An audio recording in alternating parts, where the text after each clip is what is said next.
It's all about you, Biz. It's all about me. Oh, God. Well, then it's a good thing I started with a yawn so everybody knows where I'm at this week. Hello and welcome to There Is No Crying in Crochet. This is the podcast where we try to take your everyday crochet frustrations and we give you some solutions with a lot of hoo-ha mixed in the middle. And fun and laughter and all of that kind of stuff. That's right. We start our and we do it really well. Great big yawn.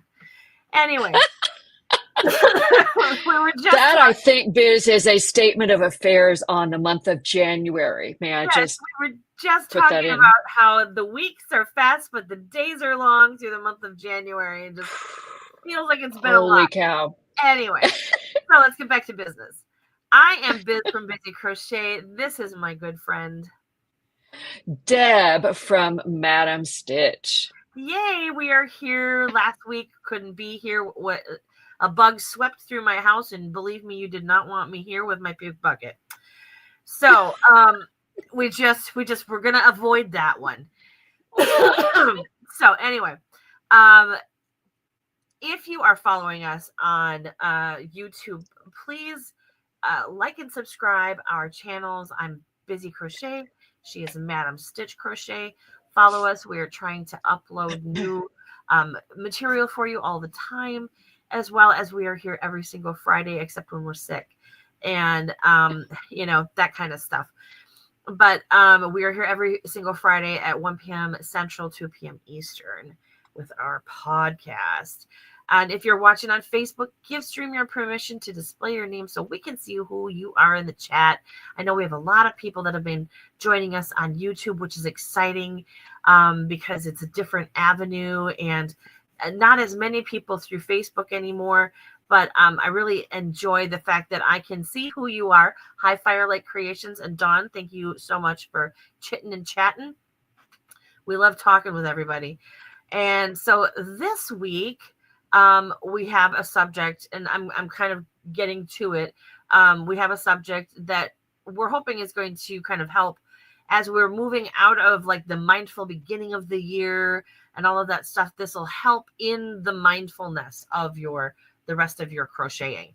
But before we do that, how has your 2 weeks been since we spoke last? Well, extremely busy. First of all, the Eagles are going to the Super Bowl, so woot woot for that. I could handle that. That was a fun game to watch. So that was big in our household. We've had some interesting snow events around here.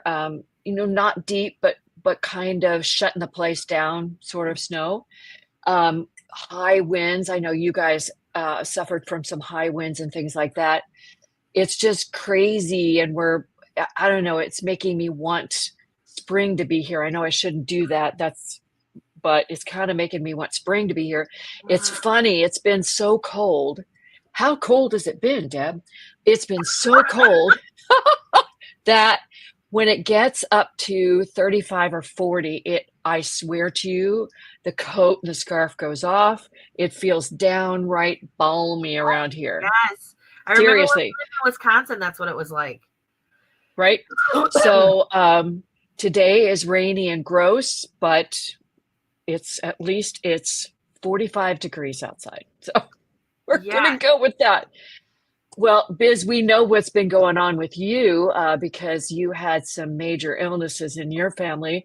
Anything else of note to go on? Yeah, but we also had Snowmageddon last week. That's right. Yeah, we in Florida. I'm just checking. Yeah, the 20th through, basically Monday through Friday. It wasn't there Monday, but Tuesday it started. We got hit in the panhandle of Florida with 7 inches up to 10 inches in some areas. We don't get. Oh, holy cow! Like the last time I think they had measurable snow was in like 1870 or something like that. It was just ridiculous. But we the whole city shut down. I mean, the whole city.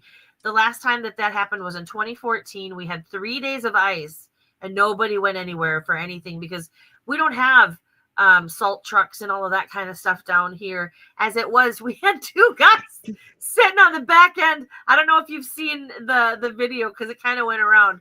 In Pensacola, we had two guys sitting on the back of a pickup truck, dipping their hands in a thing of ice, or not ice, but salt, flinging it on both No. sides. That was our salt distribution. So that's your snow truck, right? Your salt truck? That's great. God bless those guys. It was so funny. But yeah, that did not, we were not like moving, getting on the road until like some people braved it on Thursday. I had a fit. My husband went to work on Friday, but he went anyway. He needed to be there. But I mean, my daughter she stayed home the whole week because we've got the 3 Mile bridge, which goes over the bay between that freezes. and Gulf Breeze, which is a little island right next to Pensacola Beach. And so that bridge, if you can't get over that, you really can't go anywhere. And she works, of course, in Gulf Breeze. So yeah, I mean, it was just, the whole thing was just shut down. It was fun for about 2 days, and then everybody started kind of crawling on each other, and everybody got cabin fever real fast. So I mean, when you're in Wisconsin, you're like, yes, snow days, we finally get to stay in, can't move around. And in Florida, we're like, oh my God, the world is ending. So yeah, I think during our snow events, the boys may have had 2-hour delays. Long enough for them to clear the roads, and you go, all right, you're out. Oh my gosh, that's so funny. But today it's like, let's see, what is it today? We had rain this morning, and it is currently 68, but it was 72 earlier when I looked. So I mean, we're back to normal degrees.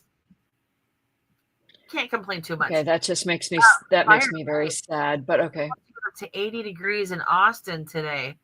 Yeah, you guys got hit with snow too. Like Texas, everybody got lambasted with it. Yep. That's been my excitement the last couple of weeks. I was sick and we had snow. So it would have been okay, I think, if it had happened all at the same time, because you couldn't go anywhere while you were sick. Yeah. Right? So I got sick at the end of it. And when everybody was starting to go out, it was like, great, I get to stay home still.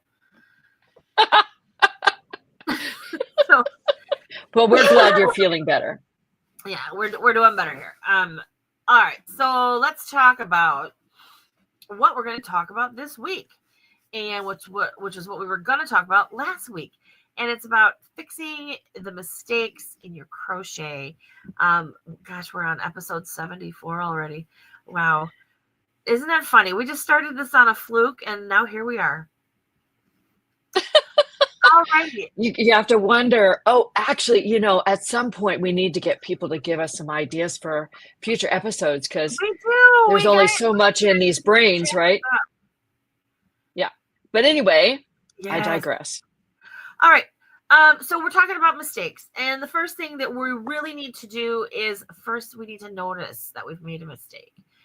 How many times have you been working along, singing a song, and all of a sudden you're like, oh my God, there's this hole.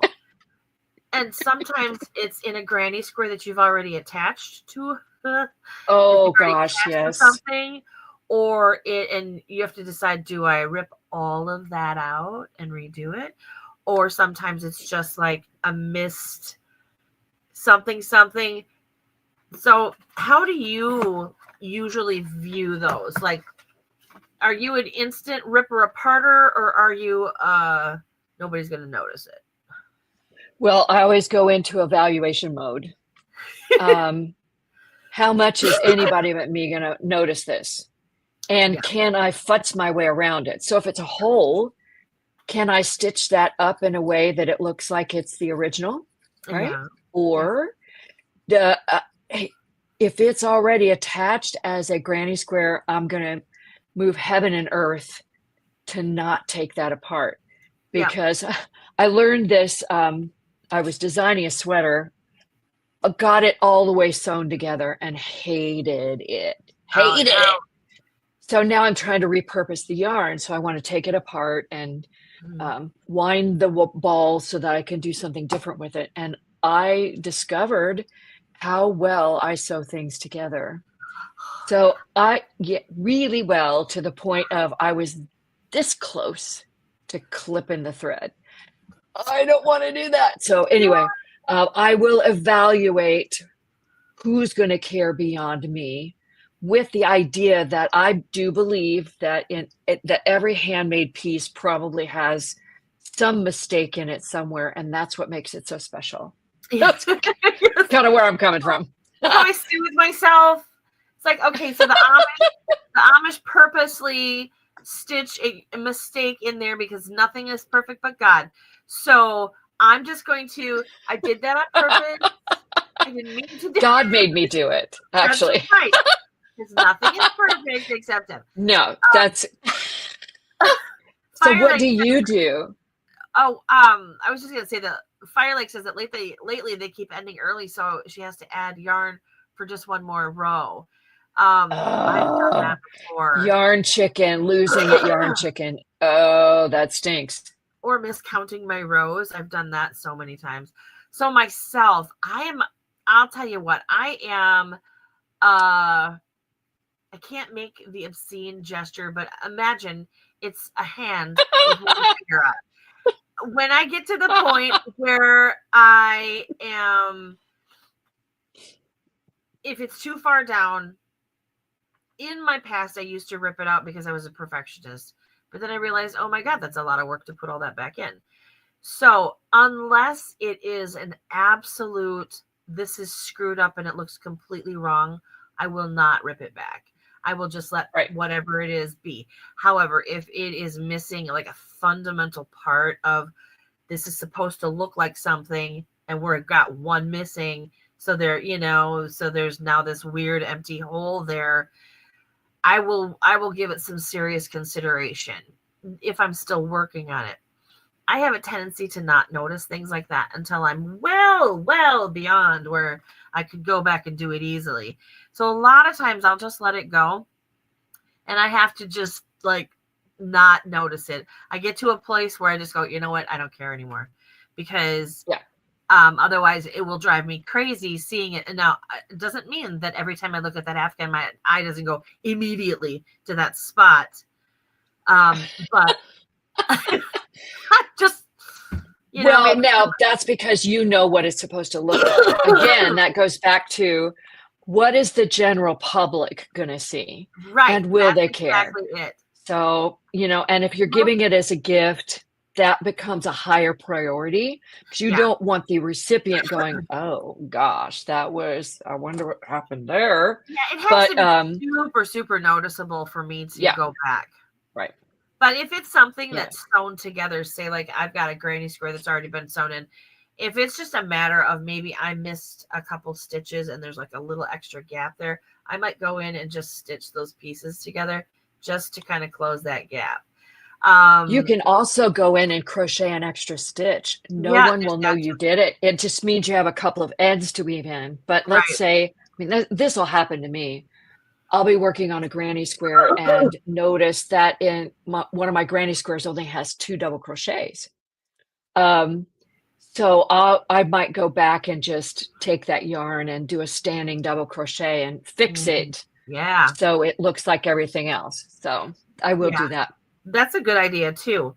But yeah, I unless it's just blaringly obvious or glaringly obvious, however you say it, I will typically just leave it, because I've learned that it's just the amount of work that it's going to take for me to put it all back in there is for me, it's detrimental, because my arms just, I can't do it anymore. But we do have a question on here. Make a decision about whether or not to frog, and how far back is the mistake? How much does the mistake affect the appearance or final outcome of the project? That's what we've been talking about. Right. But it's really to each your own. You have to make that decision for yourself.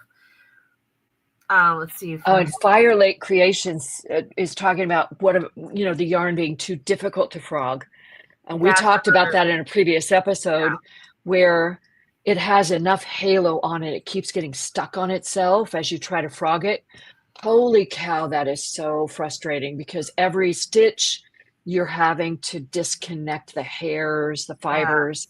And it just becomes, if it's too far back, it's nearly impossible to get it in. And then you're messing with the integrity of the yarn because you're stripping the fibers as you go. So I've that done becomes that a too, consideration. where I've taken that back. Like if it's a circle, I do a lot of circle stuff. And if I take it back to like the very beginning of it, and I've peeled apart as much as I can and gotten through as many fiber clumps as I could. A lot of times I'll just throw that little section away because the closer the stitches are together, the tighter they are, and the more gnarled together everything is. This is awful. So it's a pain in the butt. Well, I'm going to bring up a common mistake that people do all the time because I get a lot of questions. This is kind of the main reason I get questions about my patterns is misreading the pattern, right? So I don't know about you, but when I start a new pattern that was written by someone else, I do a quick scan of the pattern just to see what I'm getting myself into. Just kind of browsing through to figure out where the pitfalls are, if there are any new stitches I need to learn, all of that kind of stuff. But a quick scan, I do this all the time. A quick scan, I go, yep, I got it, go. And then sure enough, I don't got it and I shouldn't go. And so how do I prevent that? Well, I read more closely and pay attention to the pattern notes. Because usually the designer, the ones that we deal with, have everything you need in the pattern.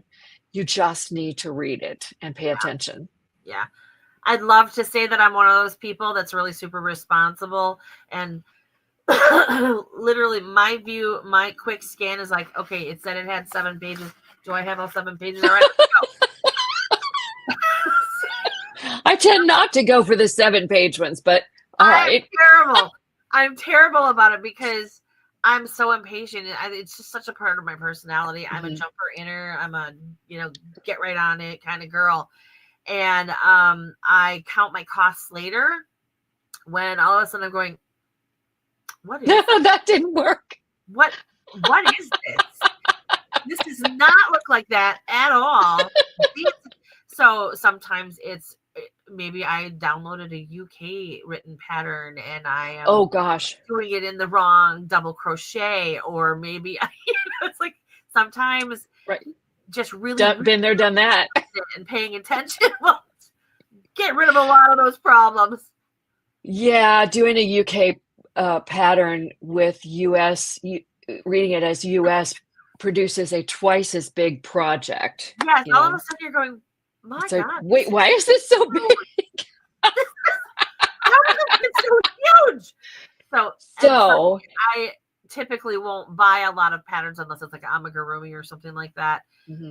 So I still don't know how these people use these tiny little hooks and this tiny little yarn, and their finished project is like 3 centimeters big, and I'm 3.5 inches 5 inches. Yeah, I just can't go that small. How do you not gonna happen? Well, there's a reason why I don't do amigurumi, because you've got bulky weight yarn with a 3.5 millimeter.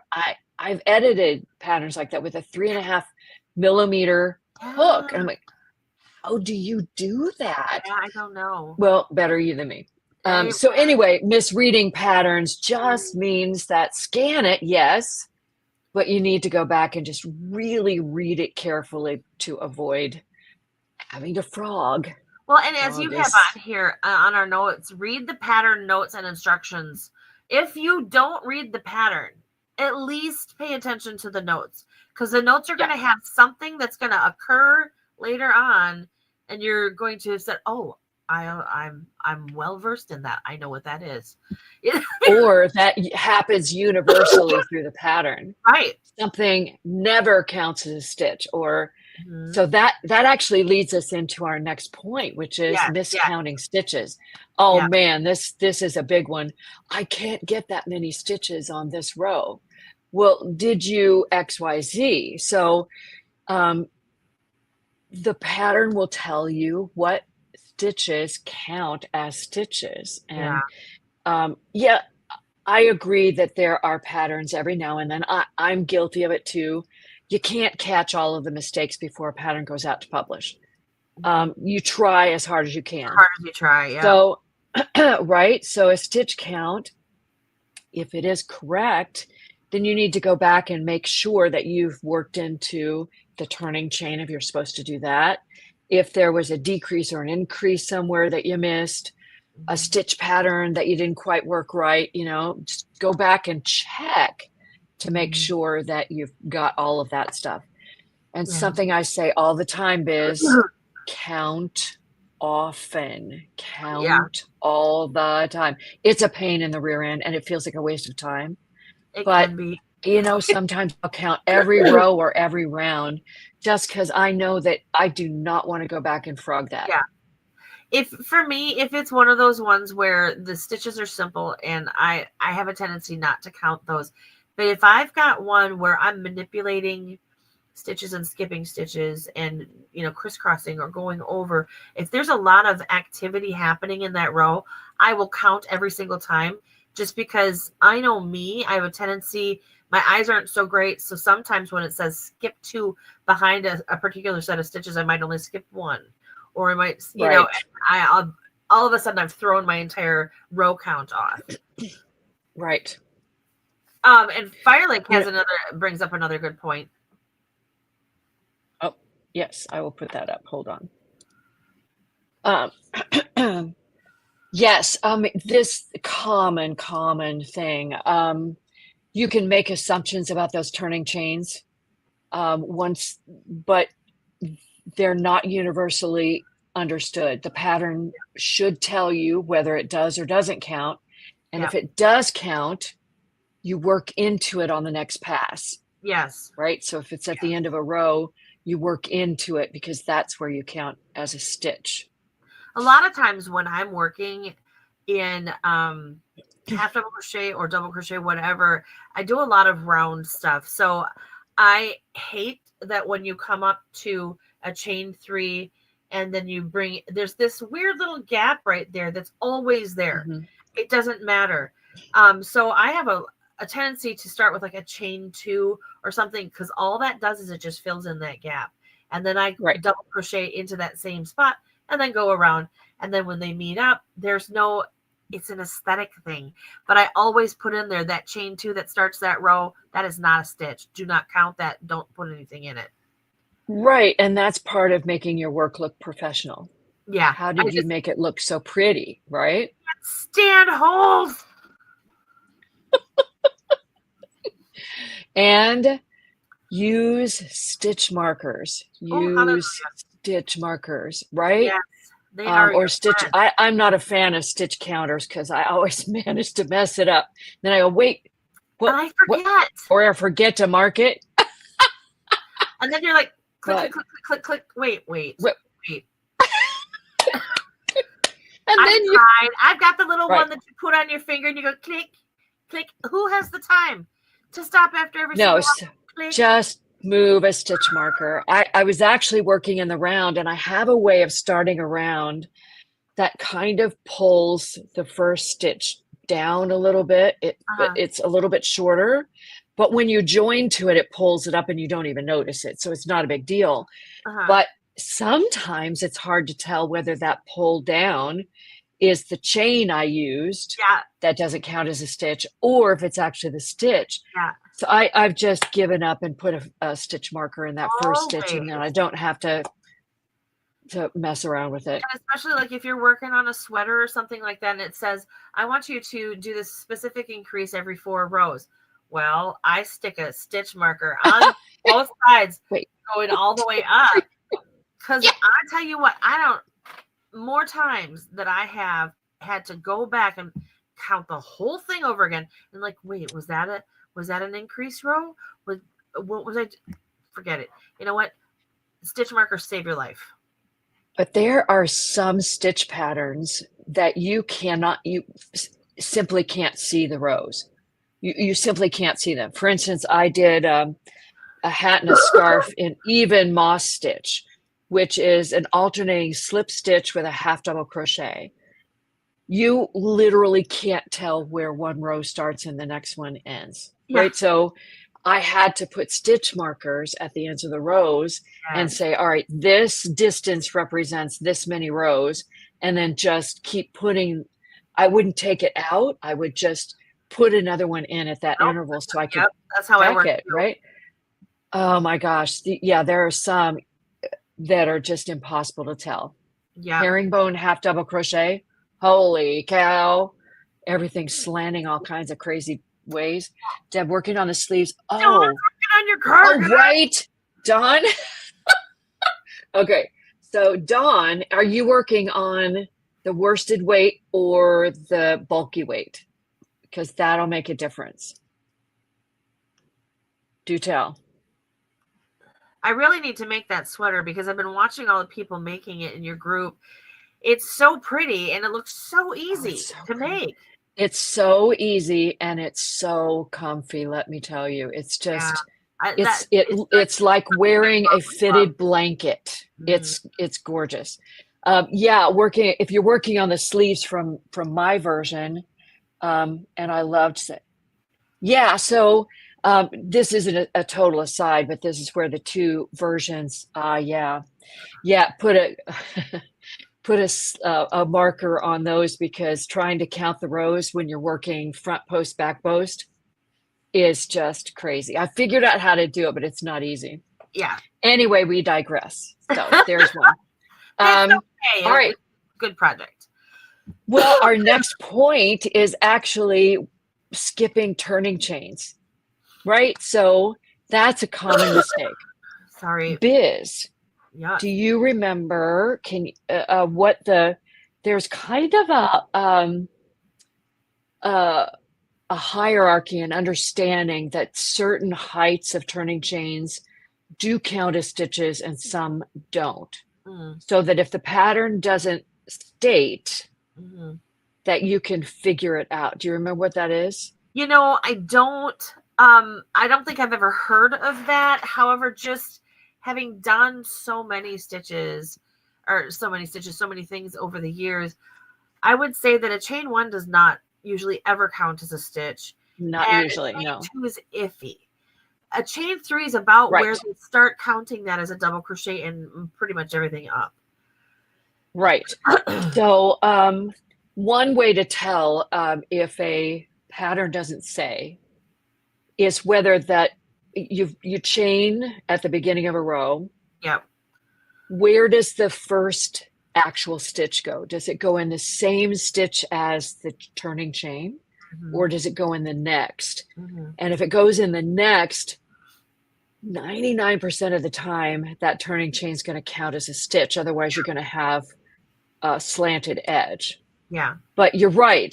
Chain 1, I don't remember when that has ever counted as a stitch because it's too short. And a lot of times, if people are counting it as a stitch, they'll put it in that pattern and say, make sure you count this.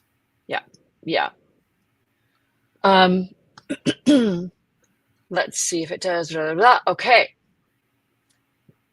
I've done this one. So Biz, have you ever picked the wrong pattern? Many, many, many, many, many times. Many, many. And it's usually not really based on my skill level, because I can do pretty much anything. But I find myself getting bored very easily. It's kind of like reading a book. You've got to snatch me in the first 5, pages, or I am not probably going to read you. There are people like, oh, just muscle through it. It gets better. I don't know about that. So, when it comes to things with my hands, especially, I'm very guarded about what I do. And if I don't love it in the first like 5 to 6 rows of what we're doing, because I'll look at that point, that's when I go, okay, wait a minute. And then I'll look at the whole pattern. I'll say, do Okay. I want to keep doing? Probably. Is this going to change? And then, so Oh yeah, my usually gosh. my taste, it just doesn't match up. But there are ones where I will try them out and I love them so much. Like I have to make like 17 of them all at once. There you go. Yeah, I used to be that person before I got a clue that would see a picture of a knitted or crocheted garment and go, I have to make that. Yes. Not considering my body type. You know, there are a lot of things that do not look good on me. And if I'm going to make it, I better be able to wear it, right? Yeah. So I would do this all the time. I would jump on the gravy train and, you know, go get the yarn. And it was always really expensive yarn, of course. Of course. And start it and go, that's awful. Or get it done and try it on and go, that really looks awful. So I had to learn to be able to look at a pretty picture. I mean, this is marketing 101. Yes. They get you with the pretty picture. Snag it. Right? So looking at the picture and going, all right, is this going to look good in the colors that I want to do it in? Right. And on me or for them, and I've gotten a lot better at not choosing things that are wrong for me. Oh, it was terrible. Sometimes I don't make a lot of garments. What I do, if I do want to make a garment, I find somebody I want to give it to, and I'll be like, hey, if I make this, will you wear it? And then, then I'll either make it or not. But I do a lot of scarves and shawls without having a recipient in mind. What my mistake usually is I choose some fiddly little, like, super thin, like really thin yarn, fingering weight, lace weight, that you can go 75 stitches and it's only this big. And I just, when I'm working on those, that's when I'm like, how badly do I want to do this? I know. Yeah, so those are the ones that I usually have a tendency to back off on, and have to reevaluate my life and my choices. But otherwise, for the most part, the only one I don't mind making sweaters. Usually, I don't have a problem with it. My daughter, I had one. Oh, it was at Hobie. It was Love Crafts. There was a free pattern for this really beautiful little checkered shorty sweater, and it was so cute, and I made it for her. And as I was making it and I was beginning to put it together, there were no assembly instructions for this thing. None. And I just went, wow, this is the last time I'm making this. Now I finished it, and it's gorgeous, and it's still wearable, and she took really good care of it. And she's like, I could use this in like 3 more colors. I'm like, no, just no, because it was so stressful putting that together, because it's that perfectionist thing. I cannot have this sweater looking like it was homemade. I know that sounds really like, oh my God, she's so hoity-toity. Now it's perfectionism, and it can be very damaging, and that stops me from doing a lot of things. But it's beautiful, and I'm glad she wears it, and I'm glad she enjoys it, but she's not getting any more. Not happening. Because it stressed me out. Oh wait, how did we get off now? On you that? and I, no, you and I we're pretty advanced. Our skill level's pretty advanced, although I will admit there are crochet techniques that I haven't tried or I'm not very good at, which I could list, but no one needs to hear that list. But, well, okay, one of the things on my list is Tunisian. I have tried it. I'm not bad at it, but I would never choose a pattern to make a blanket or especially a garment or something, because it just doesn't fit my crochet style. So it's tedious for me to work with. And I'm not really very good at it. So I have to I'd rather just struggle knit it. with, yeah. So that, matching your skill level, you can be advanced like we are and still find things that just get your panties in a twist. I can't do So broomstick lace. don't choose those. Oh, you can't.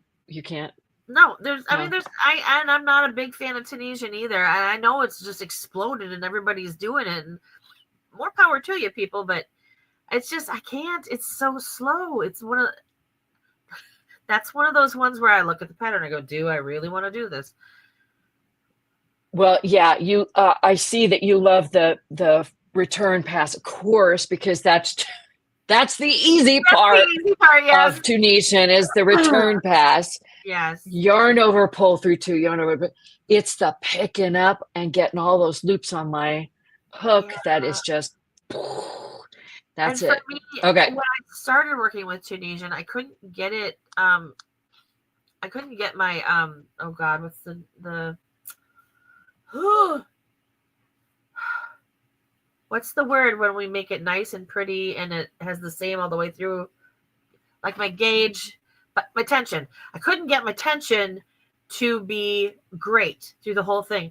And I would have one was wonky over here and is fat over here and so it irritated me. Yep. So anyway, we Yes. got off on Tunisian. That's a long way to say that your Basic skill level Tunisian, doesn't have worse to than that. mean you can't, there's not something that you want to consider.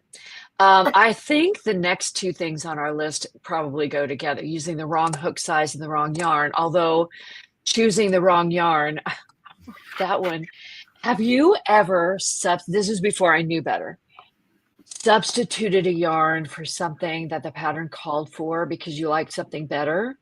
And it was completely wrong. Oh, yeah. Completely wrong. I still do There's that. no way you can meet gauge. There's no way you can meet gauge. None. Zippo. Yep. Not going to happen in any universe. So learning how to substitute yarn and hook size is just, if your project is too big or too small, adjust the hook size. There's nothing that says you have to use the hook size that the designer used. All of us have different tensions, so you can adjust that hook size. Don't be afraid to do that. Yeah, absolutely. And it's a quick fix. Yeah. All right. All this right. one is for Fire Lake. So not getting enough yarn. Now I want to go back to your comment about, let's see, where did you put it? Lately I keep ending early, so I have to add yarn for just one row.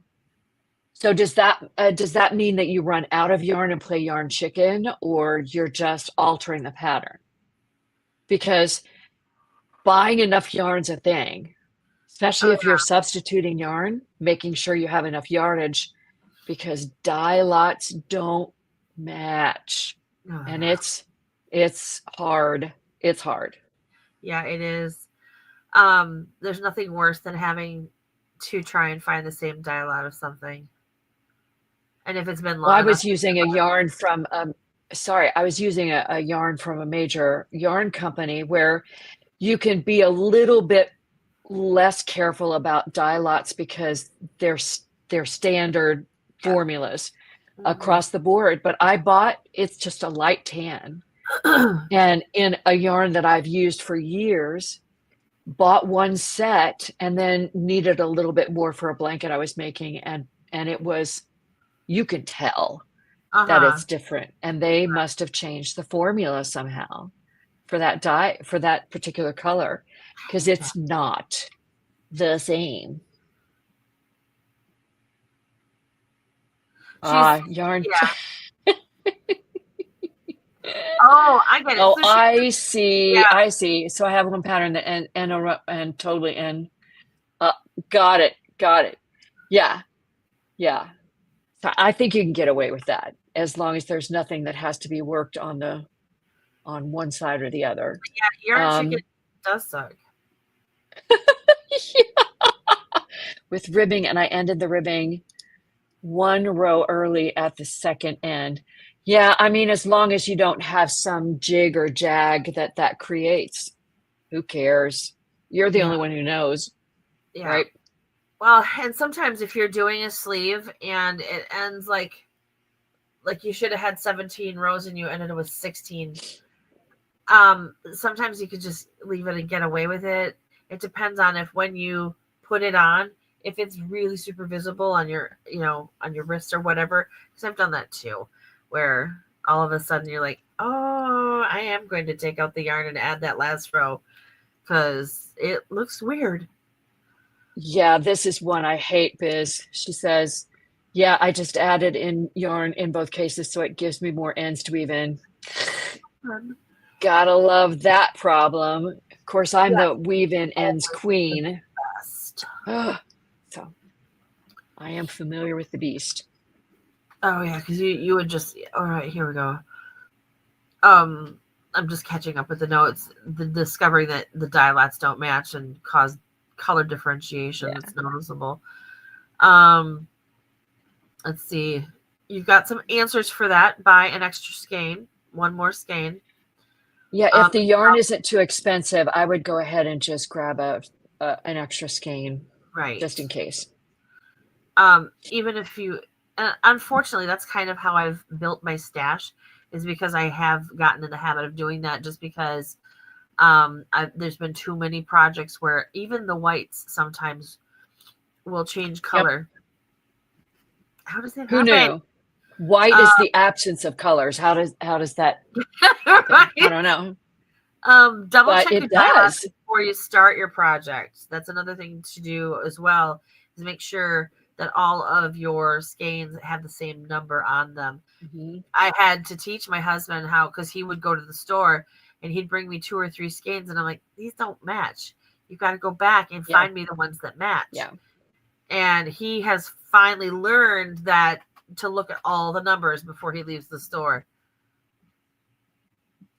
Yeah, this is the solution. If you have an extra skein afterwards, then you just make a scrappy project next. I like it. Exactly. Just collect all the colors. When you order online, you have to hope that the yarn company has given you all the same dye lot. Now, generally they will. Mm-hmm. And I have to admit, I just don't pay attention when I order it. I don't go buy yarn in person much, if ever, anymore, because the yarn shops around me just don't carry what I need. Yeah. So I kind of assume that the yarn company's done that for me.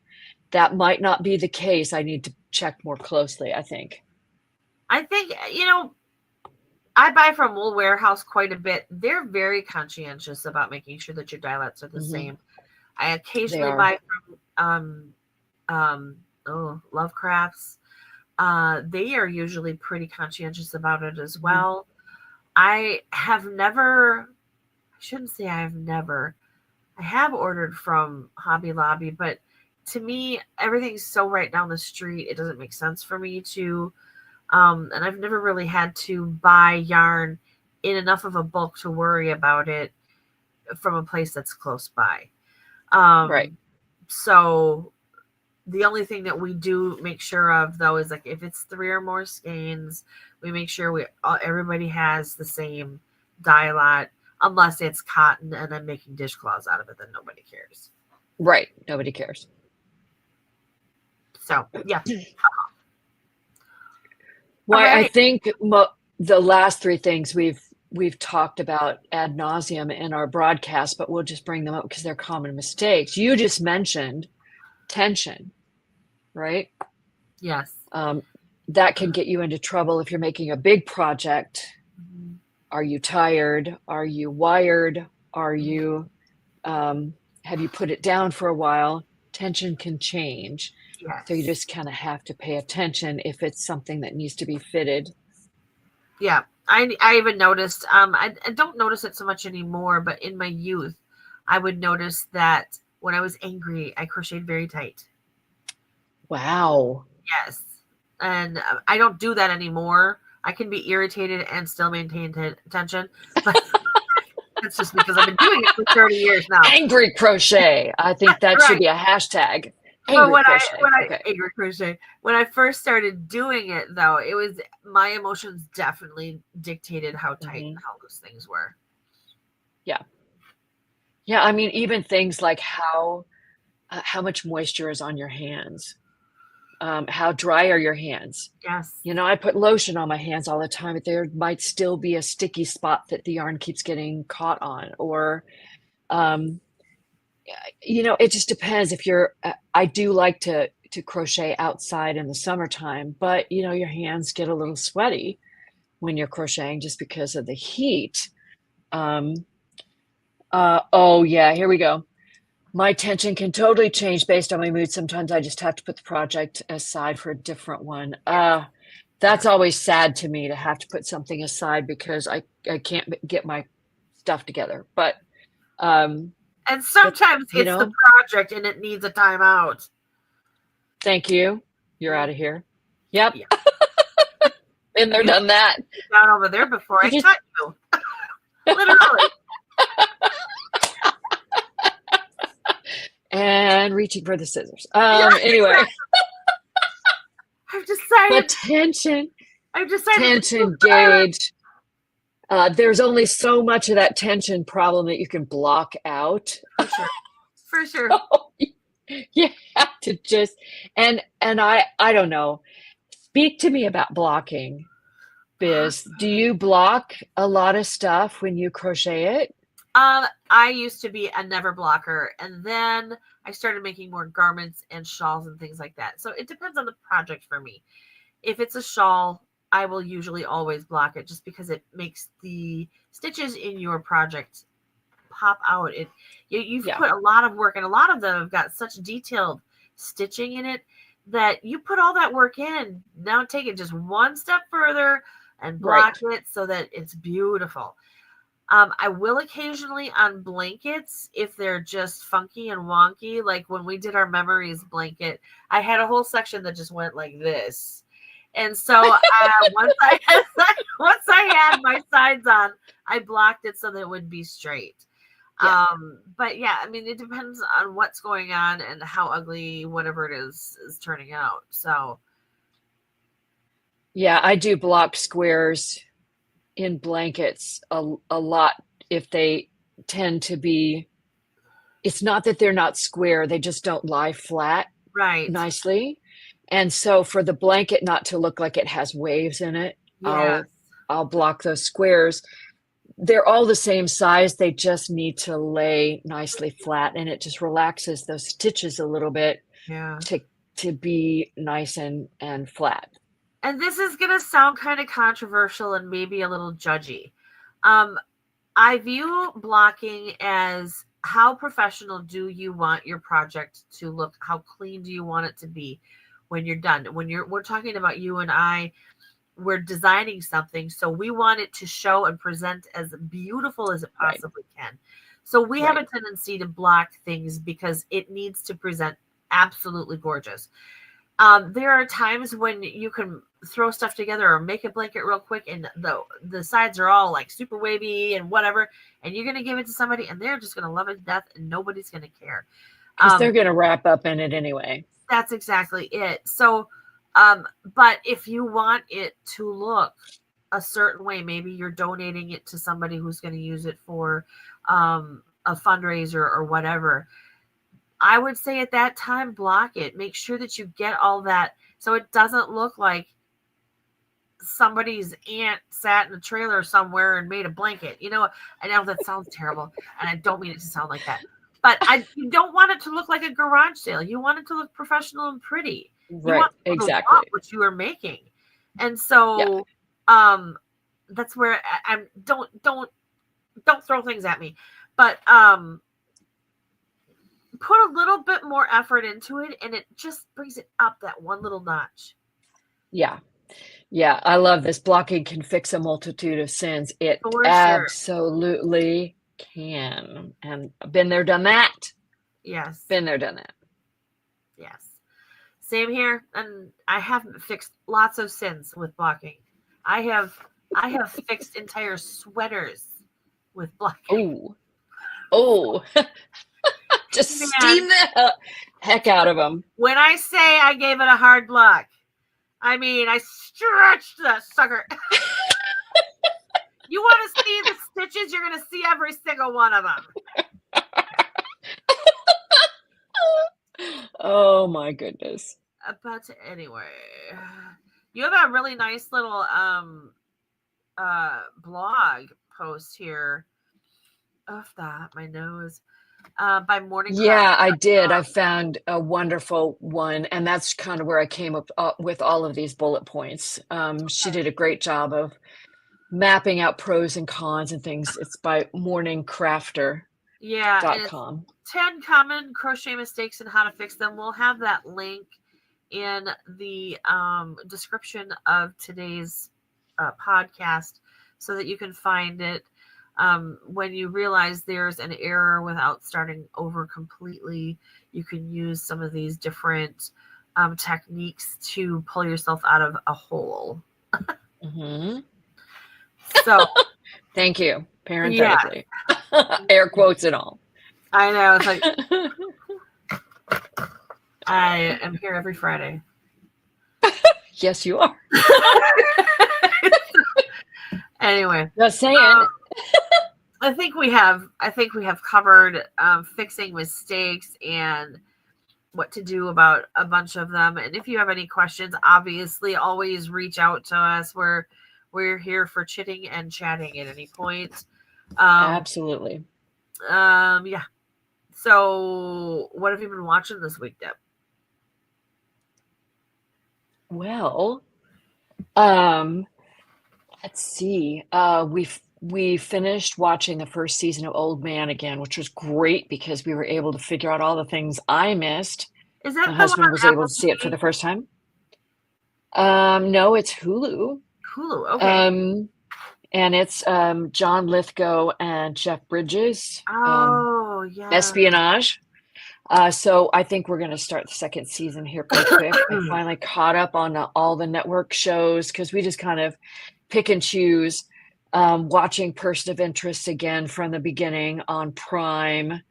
That we're just kind of entertaining ourselves with all of the espionage and intelligence kinds of shows right now. And we're in this dearth of sports right now. Dearth may not be the right word. Desert. Oh. So, I hate this period right now because I'm not a sports addict, but it does fill time on the weekend and give us something fun to do. Nice when background. Football season is over, you still have 2 months until baseball season starts. Yeah. And what fills the gap? All right, I'm going to apologize to all of the golf lovers out there, but I can't watch it. It's like watching paint dry to me. It is.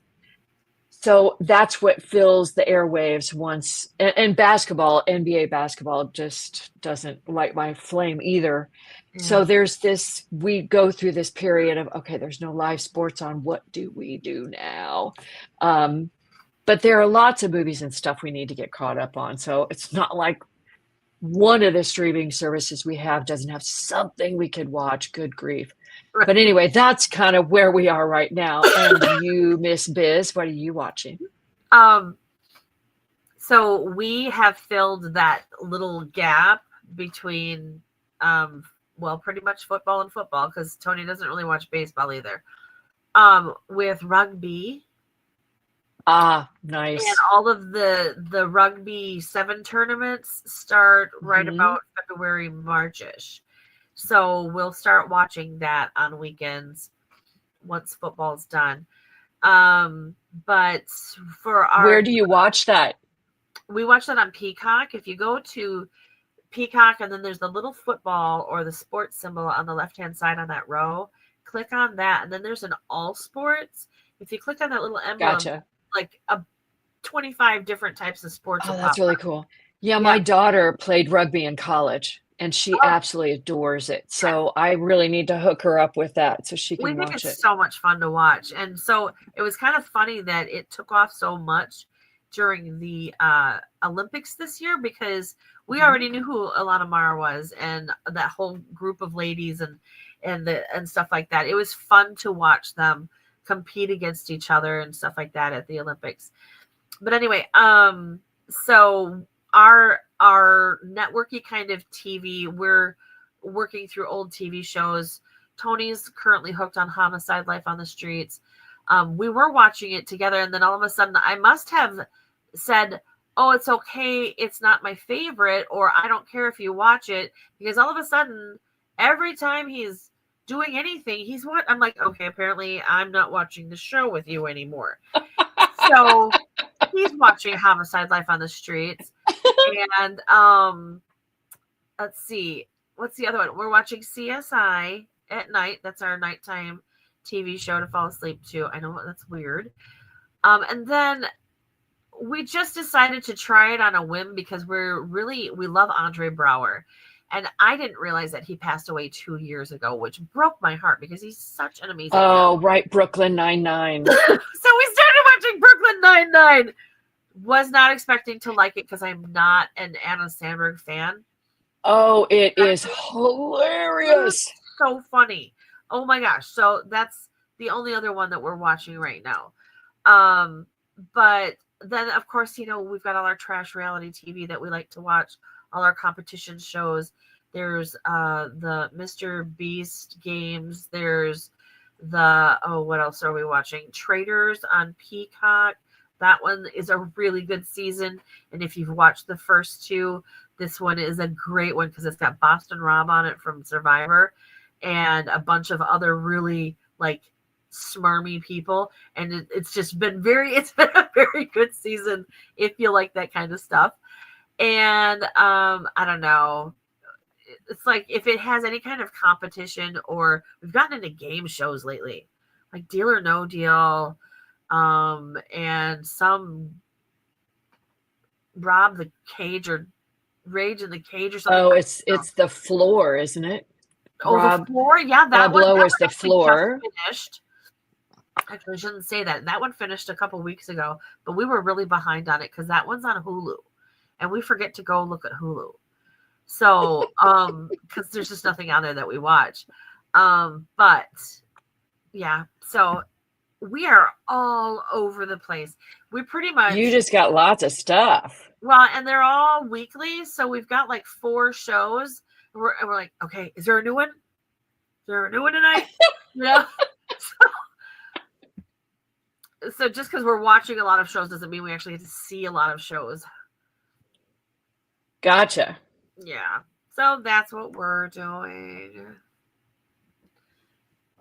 And then I'm attempting to get my sci-fi movies in when nobody's around, but there's always somebody here. That may change now that everybody's well and the snow is gone and all of that stuff. Yes. And did I tell you that my Christmas decorations are still up? Okay. I'm going to try not to judge you, but... Don't judge. They're coming down tomorrow. Okay. We have all... But for me, I like Christmas a little bit longer, but our weekends were so stinking busy. And by the time that, Steph and the baby get home from daycare, the house is just a little bit crazy, and putting stuff away at night is just it's not happening.